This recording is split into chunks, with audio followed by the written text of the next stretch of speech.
The Whispers of Hillsboro Forest. Chapter 1. The Disappearance. Hillsboro, West Virginia, nestled in the shadows of the Monongahela National Forest, was a town where everyone knew everyone. It was a quiet, peaceful place until one fateful afternoon when 8-year-old Lily Markham went missing. Emily and John Markham were frantic. They had last seen Lily playing in the yard, her laughter echoing through the air. When they realized she was gone, they immediately called the town's sheriff, Tom Willis. The townsfolk, always ready to help their neighbors, quickly gathered to search the surrounding woods. For hours they combed through the dense underbrush, calling Lily's name. As the sun dipped below the horizon, casting long shadows across the forest, a sense of dread settled over the search party. It was Sheriff Willis who finally found her, sitting in a cave deep in the forest. Lily was unharmed, but very different. She was smiling, but it was a smile that didn't reach her eyes. Her once vibrant blue eyes were now a chilling white, and her dark hair had turned a ghostly pale.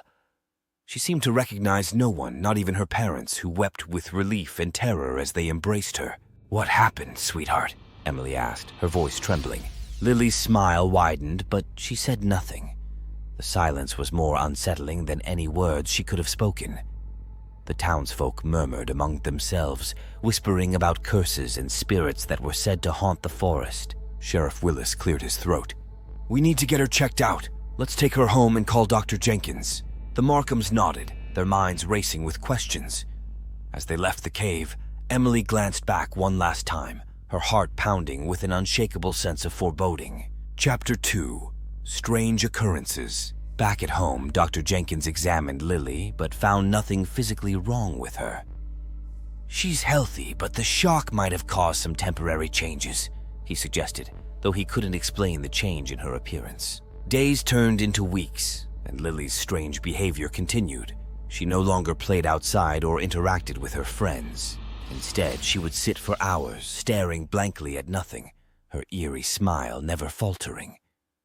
At night, she spoke in her sleep, uttering words in a language no one could understand. Emily and John were desperate for answers. They visited Agnes Wilson, an elderly woman known for her knowledge of local folklore and the supernatural. Agnes listened to their story, her expression growing graver by the minute. "There are old legends about the forest," Agnes said. "They speak of a malevolent spirit that lures children into its domain, claiming them as its own. Those who return are never the same." Emily's eyes widened. "What can we do to help her?" Agnes shook her head slowly. "The spirit is powerful. Breaking its hold will not be easy. You must confront it in its domain and sever the connection. But be warned, it will not let go willingly." Emily and John felt a glimmer of hope despite the danger. "We'll do whatever it takes," John said resolutely. Agnes handed them a bundle of sage, a vial of consecrated water, and a silver dagger etched with ancient runes. "These will protect you. Use them wisely." Chapter 3. Into the Forest. Armed with Agnes's items, the Markhams prepared to confront the spirit. They returned to the forest at dawn, the air thick with an ominous stillness. As they approached the cave, the temperature dropped, and an unnatural silence enveloped them. Inside the cave, the stone altar where they had found Lily seemed to pulse with dark energy. Agnes began the ritual, her voice strong and steady. "We summon you, spirit of the forest, to release your hold on this child." The air crackled with energy, and from the darkness, the spirit emerged. Tall and gaunt, with glowing eyes that seemed to pierce their souls, it laughed. "You dare challenge me? She is mine!" Emily clutched the vial of consecrated water.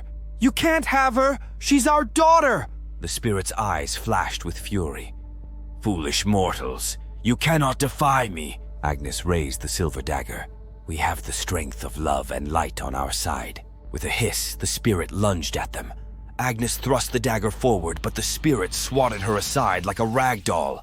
The protective item seemed to have little effect. Emily and John were thrown against the cave walls by a forceful wave of dark energy.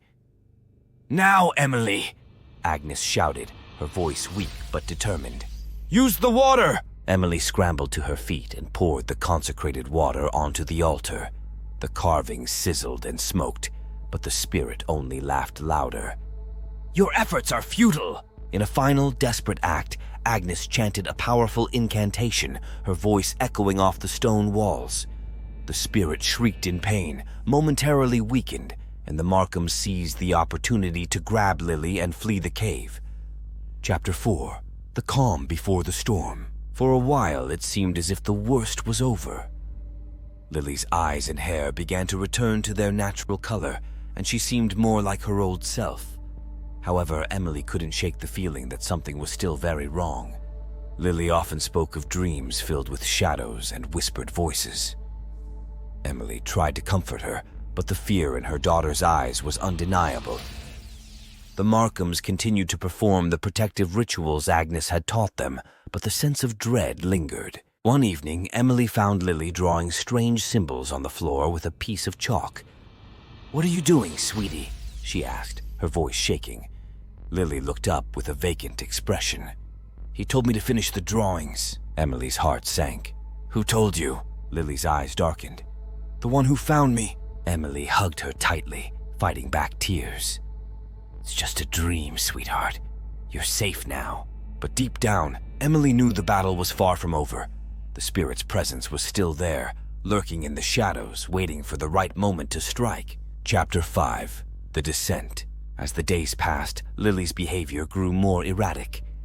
She would stare into space for hours, whispering to unseen entities. The protective rituals seemed to lose their effectiveness, and the Markhams were at their wits' end. One night, Emily woke to find Lily standing at the foot of her bed, her eyes glowing with an unnatural light. "Mommy, he's here," she said, in a voice that sent chills down Emily's spine. Emily and John sprang into action, gathering the protective items and rushing to Lily's room. But as they entered, the air grew cold, and the spirit's laughter filled the house. "You cannot keep her from me," the spirit's voice boomed. Agnes, who had stayed with them, stepped forward, her face pale but determined. "We will fight you with everything we have," she declared. The spirit materialized, its form more menacing than before.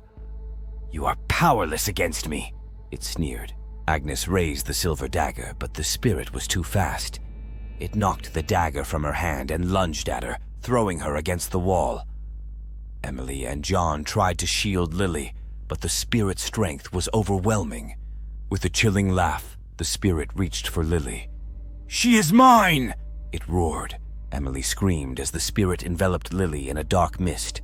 John tried to pull her away, but the force was too strong. The room shook, and a blinding light filled the space. When the light faded, Lily was gone. Chapter 6. The Evil Endures. The Markhams were devastated. The town of Hillsboro mourned with them, but nothing could ease their pain. Lily had been taken by the spirit, her fate unknown. Emily and John continued to search the forest, hoping against hope that they might find her. They called upon Agnes and other spiritual experts, but all efforts were in vain. The spirit's hold was too strong. Months turned into years, and the Markhams never gave up hope, but Lily never returned. The forest remained a place of darkness and fear, the spirit's presence ever lingering. One evening, after years of desperate searching, Emily stood at the edge of the forest, staring into the darkness. "Lily, please come back," she whispered, tears streaming down her face. The wind rustled through the trees, and for a moment, Emily thought she heard a faint, familiar laughter.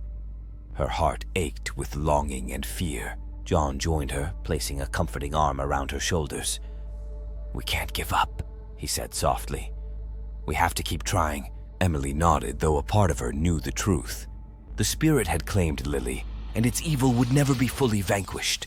The legend of the lost girl and the malevolent spirit grew, a chilling reminder of the darkness that lurks just beyond the light. In the quiet town of Hillsboro, the story of Lily Markham became a cautionary tale, a warning to all who dared to venture into the depths of the forest. And late at night, when the wind howled through the trees, the townsfolk could almost hear the haunting laughter of the spirit echoing through the darkness.